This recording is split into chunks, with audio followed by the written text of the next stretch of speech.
PT Aplikasi Karya Anak Bangsa atau Gojek dan Nadiem Makarim selaku founder digugat senilai 24,9 triliun rupiah. Nadiem dan Gojek digugat 24,9 triliun rupiah atas tuduhan pelanggaran hak cipta. Mengapa berita Gojek digugat 24,9 triliun sepi dari pemberitaan media massa mainstream? Ada yang tahu jawabannya enggak? Tentu tidak mudah.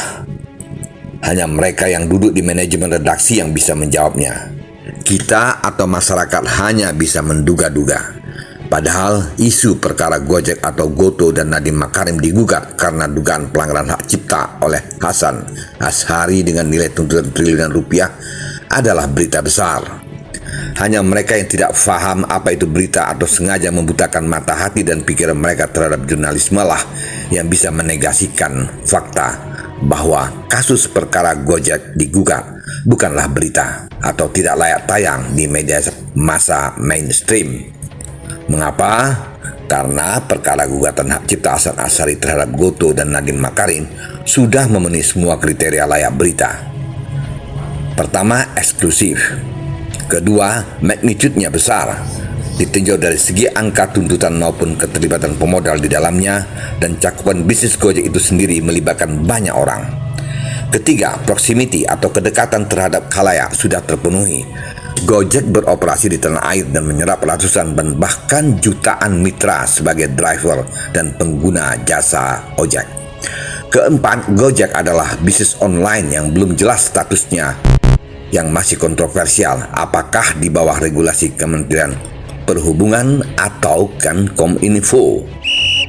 Dalam praktek pemberitaan, selain adanya kriteria layak berita, suatu isu juga harus memiliki daya tarik yang khas. Apa saja itu? Contoh sederhana, pihak-pihak yang terdapat dalam perkara Gojek tersebut sudah melibatkan tokoh dan korporasi kelas dunia. Selain itu, penggugat dan tergugat adalah dari kelompok sosial berbeda. Mirip seperti kisah cicak lawan buaya. Tapi itu dulu, sekarang beda zaman, beda orang, dan beda kasus. Balik lagi ke awal cerita. Mengapa tak satu pun media mainstream memberi slot untuk kasus sebesar ini?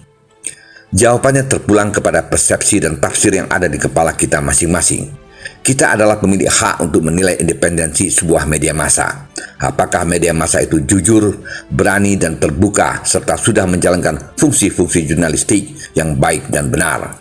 Misalnya, menjadi mata dan telinga publik dalam mengawasi jalannya sebuah sistem politik dan pemerintahan, menjadi sarana edukasi publik terhadap berbagai kebijakan dan perkembangan yang terjadi di dalam masyarakat, menjadi sarana mediasi publik dengan pemerintah, antara warga masyarakat dengan perantara sosial lainnya, menjadi sarana hiburan dan sumber informasi dalam rangka memberdayakan masyarakat dan pemerintah. Sangatlah tepat jika dikatakan bahwa media massa adalah pilar keempat atau the fourth pillar dari demokrasi, yaitu eksekutif, legislatif, yudikatif, dan pers.